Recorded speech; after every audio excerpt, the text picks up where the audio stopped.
Hey everybody, this is the Sliders Review, and I'm here today to talk to you about three possible directions that Scream 7 could go in to save the franchise. So, Scream 7 is a bit of a mess right now because two of the leads are now gone. And Scream 5 and 6 were centered around them after they got rid of Sydney. And it's difficult right now. It is very difficult. Personally, for me, I felt like Scream 6 should have just ended it. Everybody has their happy ending except for Gail. I mean, the Carpenter sisters have moved on. Like Sam isn't gonna turn evil. Sydney is married with kids and she's moved on. The Meek twins, like they're happy doing whatever they're doing and everything. Kirby's a cop. And everybody's happy except for Gail, who her ex-husband's dead, her ex-boyfriend is dead, and they reverted her back to how she was in Scream 1 and 2. So she's the only person who doesn't have a happy ending. But for the most part, they should have just ended it with 6. But of course, it makes money, and now they want to move on with 7. But there is a problem. Both leads are gone. Marissa Barrera has been fired because of what they deem to be anti-Semitic comments about the war overseas. And Jenna Ortega, so this is what the misconception is about Jenna Ortega. People believe that she stood in solidarity with Melissa's firing because she was reported not to be in Scream 7 the day after Melissa got fired. But here's the thing. She was never contracted for Scream 7. It's been reported for months. She might not be able to even do Scream 7 because of her commitments of that of the Wednesday show and that of Beetlejuice 2. And I believe Wednesday, films in London. And so it would have been impossible for her to do like 3 different projects. And she must have felt that Beetlejuice 2 would probably do better than Scream 7, or maybe Beetlejuice 2 was already in production before that of Scream 7 because there is no script for Scream 7. So that is why she's not there. But all it takes is one person on YouTube who's bored one day and happens to pay for Twitter. Did I say YouTube?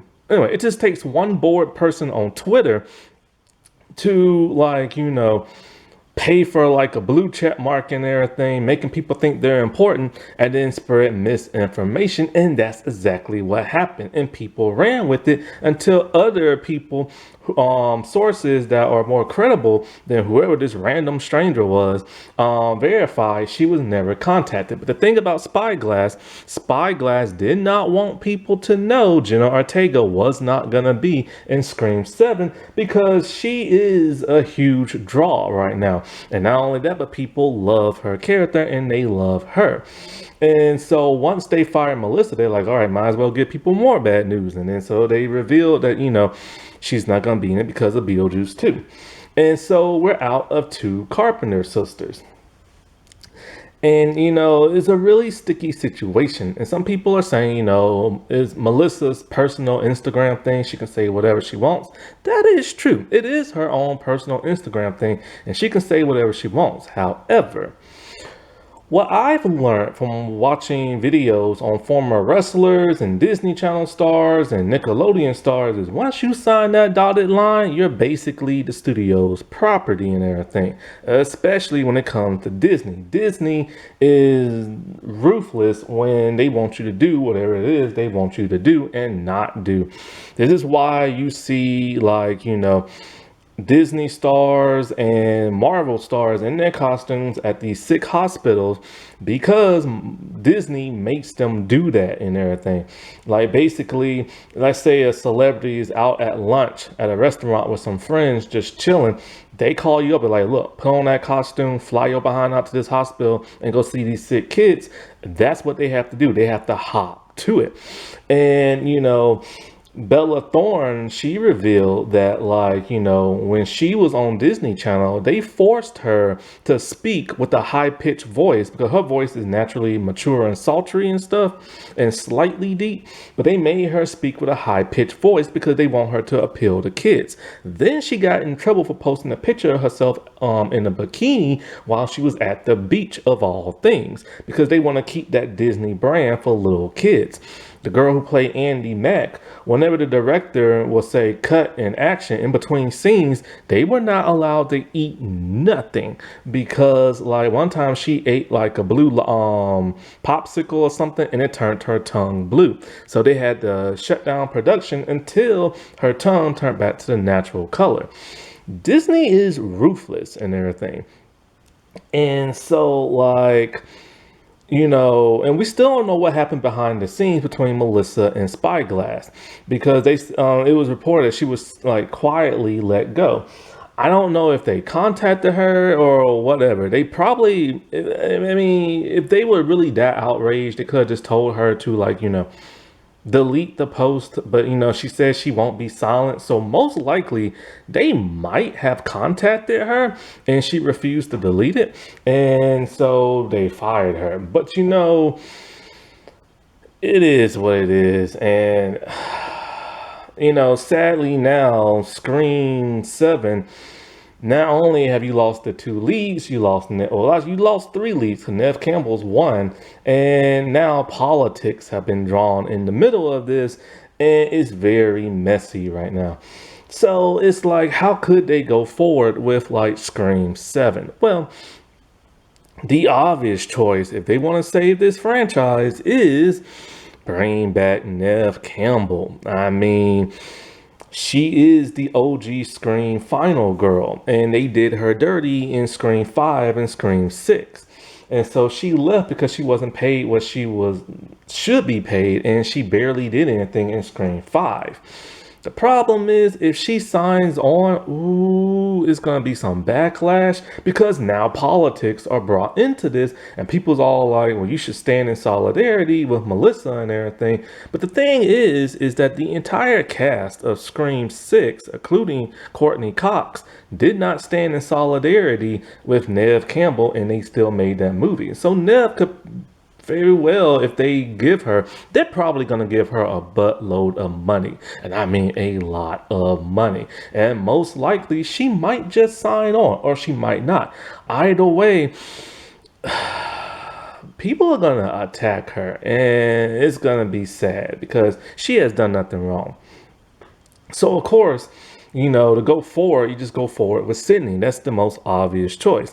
But what if you can't? Well, this is why the second option is just scrap the entire movie. Just scrap it. And if you ain't gonna scrap it, this is the dicey part. Reboot it with an entire new cast. But the problem is, people aren't gonna want to get used to a brand new cast. Like, people barely got on to Scream 5 and 6 cast. And even though people like those characters, they don't necessarily love them and stuff. And, trying to cram in new people in a franchise that's been going on since like 25, 30 years, it's gonna be hard. But here is the third option. I've said this back in Scream 5 when I hated Scream 5. Just combine season 1 and 2 of the television series with season 3 cast and bring them into the movie cast. Why not? They're all Scream. Yeah, we don't know if it's a different continuity. We don't know if they're connected or not. But why not? People know the people from the television series already. So we won't have to get reintroduced, or we won't have to get introduced to like a bunch of brand new people because we've already known them and everything. And Scream season 1 and 2 cast, people really enjoyed that cast, and they never got a proper ending. And so, like, when it comes to them, they could just, branch off the movie into their universe or whatever, and either give them the proper ending they need in just one movie and end the entire thing. No more Scream movies, or just continue with them, or continue with the remaining cast of the Scream movies, the remaining cast of season 3, and of course season 1 and 2. Because I mean, people been wanting that stuff to be connected for a good while, so why not? And of course, if they do that, they're gonna have to start dropping. Sorry about that, my camera died. What the heck was I talking about? But anyway, just combine all those characters, and if they do, they're gonna have to drop people like flies, because season 1 and 2 cast was huge. Why? Because they never killed off no characters that were like the main characters of the show. And so you're gonna have to simplify. I say just bring back the core 3 of season 1 and 2. The core, well, there's only the core 3s left on season 3, so bring them in. And then of course bring in Sydney and bring in Gail and the Meek twins and stuff. And then just start dropping people like flies, especially Chad, because he has way too much plot armor. And because, you know, when it comes to Scream 7, no, have you noticed nobody's all like, well, as long as we got the Meek twins, you know, that's all good enough for us. Ain't nobody saying that, because don't nobody care about them. And stuff. They've been there since Scream 5, but nobody really cares, you know what I'm saying? Nobody wants to see them lead the franchise and everything. Because they're mostly they're not really background characters, they're more like assist characters. Like they're there to assist that of the two main characters and stuff. And so because of that, they never, and then, you know, one's like the Randy ripoff, and the other one is just whatever. You know what I'm saying? He's just Chad. The Chad. You know what I'm saying? And so like, yeah.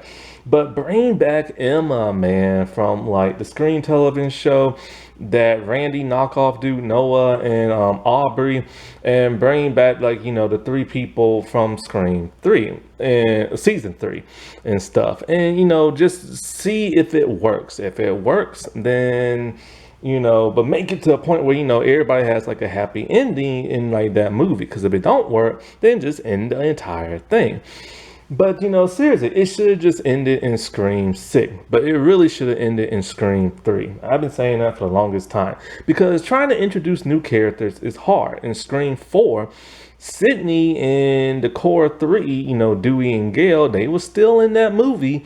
And you had a brand new cast, and nobody cared about that new cast. You don't really even hear people really talk about that cast and everything, unless it's Jill, and that's about it.